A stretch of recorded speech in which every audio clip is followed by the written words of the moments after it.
ಇನ್ನು ಸಚಿವ ರಾಜೇಂದ್ರ ಹಾಗೆ ಅವರ ರಾಜಣ್ಣ ಅವರು ಹಾಗೆ ಅವರ ಪುತ್ರ ರಾಜಣ್ಣ ಇವರಿಬ್ಬರ ಮೇಲೆ ಹನಿ ಟ್ರ್ಯಾಪ್ ಮಾಡುವಂತ ಪ್ರಯತ್ನ ನಡೆದಿದೆ ಅನ್ನುವಂಥದ್ದು ವಿಚಾರಕ್ಕೆ ಸಂಬಂಧಪಟ್ಟ ಹಾಗೆ ನೇರವಾಗಿ ಹೋಗಿ ದೂರು ಕೊಡುವಂತ ಪ್ರಕ್ರಿಯೆಗಳು ಯಾವುದು ಕೂಡ ಆಗಿಲ್ಲ. ವೆರಿ ಇಂಟ್ರೆಸ್ಟಿಂಗ್ಲಿ ಇವತ್ತು ರಾಜೇಂದ್ರ ಅವರು ಒಂದು ವಿಚಾರವನ್ನ ಪ್ರಸ್ತಾಪ ಮಾಡಿದ್ದಾರೆ. ರಾಜಣ್ಣ ಅವರ ಪುತ್ರ ಏನು ಅಂತ ಅಂದ್ರೆ, ಹನಿ ಟ್ರ್ಯಾಪ್ ಬಂದಿದ್ರು, ಹೌದು ಅದು ಸಕ್ಸಸ್ ಆಗಿಲ್ಲ, ಆ ನಂತರದಲ್ಲಿ ನನ್ನನ್ನು ಮರ್ಡರ್ ಮಾಡುವಂತ ನಿಟ್ಟಿನಲ್ಲಿ ಒಂದು ಪ್ರಯತ್ನ ಆಗಿದೆ ಅನ್ನುವಂಥದ್ದನ್ನು ಕೂಡ ಹೇಳಿದ್ದಾರೆ. ಅದಕ್ಕೆ ಸಂಬಂಧಪಟ್ಟಂಗೆ ಯಾವ ದಿನ ಯಾವ ರೀತಿಯಾಗಿ ಆಯ್ತು ಅನ್ನುವಂಥದ್ದನ್ನು ಕೂಡ ಅವರು ಒಂದು ಗಂಭೀರ ಆರೋಪ ಮಾಡಿದ್ದು. ಆ ವಿಚಾರಕ್ಕೆ ಸಂಬಂಧಪಟ್ಟ ಹಾಗೆ ಡಿಜಿ ಅಂಡ್ ಐಜಿಪಿ ಅವರನ್ನ ಭೇಟಿಯಾಗಿ ಅಲ್ಲಿ ಇವತ್ತು ಕಂಪ್ಲೇಂಟ್ ಕೂಡ ಕೊಟ್ಟಿದ್ದಾರೆ. ನಾಳೆ SP ಕೂಡ ಭೇಟಿ ಆಗ್ತೀನಿ ಅಂತ ಹೇಳಿದ್ದಾರೆ.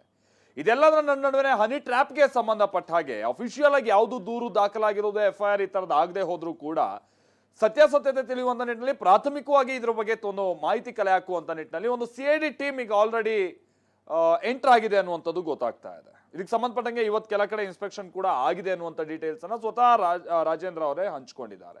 ಏನಾಗ್ತಾ ಇದೆ ಹಾಗಾದ್ರೆ ಹನಿ ಟ್ರ್ಯಾಪ್ಗೆ ಸಂಬಂಧಪಟ್ಟಾಗೆ? ಇದ್ಯಾವ್ದಿದು ಹೊಸದಿದು ಮರ್ಡರ್ ಅಟೆಂಪ್ಟ್ ಆಗಿದೆ ಅನ್ನುವಂಥದ್ದು ವಿಚಾರ, ಬನ್ನಿ ರಿಪೋರ್ಟ್ ಅಲ್ಲಿ ನೋಡ್ಕೊಳ್ಳೋಣ. ಸುಪಾರಿ ಕೊಟ್ಟು ನನ್ನ ಮರ್ಡರ್ ಮಾಡಬೇಕು ಅಂತ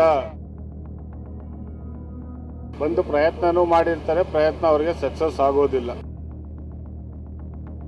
ರಾಜಣ್ಣವರಿಗೂ ಗೊತ್ತು ಮೈಂಡರ್ ಅಂತ ಅವ್ರಿಗೂ ಗೊತ್ತು. ನನಗೆ ಗೊತ್ತಿಲ್ಲಪ್ಪ. ಮುಖ್ಯಮಂತ್ರಿನೇ ಇದರ ಸೂತ್ರಧಾರರು ಅಂತ. ಗಾಳಿನಲ್ಲಿ ಗುಂಡೊಡೆಯುವಂತ ಕೆಲಸ ಆಗ್ಬಾರ್ದು.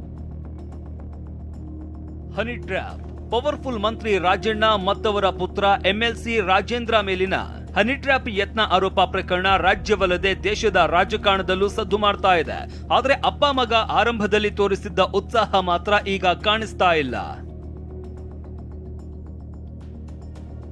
ಹನಿ ಟ್ರ್ಯಾಪ್ ಸತ್ಯಾಸತ್ಯತೆ ಅರಿಯಲು CID ಪ್ರಾಥಮಿಕ ತನಿಖೆ.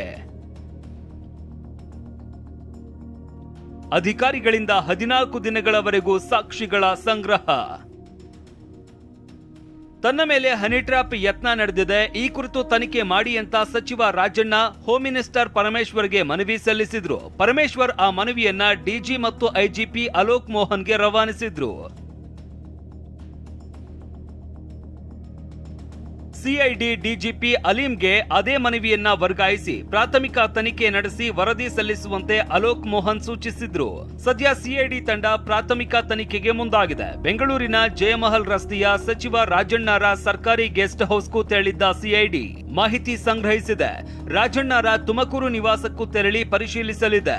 14 ದಿನಗಳ ಕಾಲ ಸಾಕ್ಷಿ ಸಂಗ್ರಹಿಸುವ CID ಆ ಬಳಿಕ ಪ್ರಕರಣವನ್ನ CIDಗೆ ಇಲ್ಲ SITಗೆ ವಹಿಸುವ ಬಗ್ಗೆ ತೀರ್ಮಾನಿಸಲಿದೆ.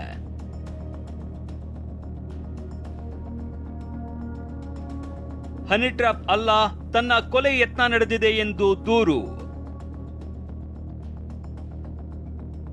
ಮಧು ಬಲೆಗೆ ತಿರುವು ಕೊಟ್ರ MLC ರಾಜಣ್ಣ.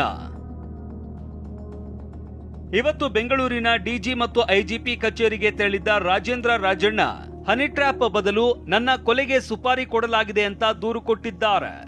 ಅದು CID ಕೊಟ್ಟಿದ್ದಾರೆ ಅಂತ ಅನ್ಕೊಂಡಿದ್ದೀನಿ. ಇವತ್ತು CID ಅವರು ಮನೆ ಹತ್ರ ಹೋಗಿದ್ರು ಅಂತ ಮಾಹಿತಿ ನನಗೆ.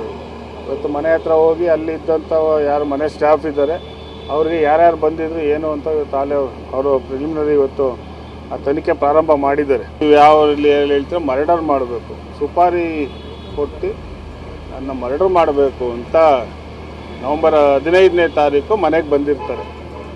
ಬಂದು ಪ್ರಯತ್ನನೂ ಮಾಡಿರ್ತಾರೆ. ಪ್ರಯತ್ನ ಅವರಿಗೆ ಸಕ್ಸಸ್ ಆಗೋದಿಲ್ಲ. ನನಗದು ಜನವರಿಯಲ್ಲಿ ಗೊತ್ತಾಗುತ್ತೆ ಈ ವಿಚಾರ.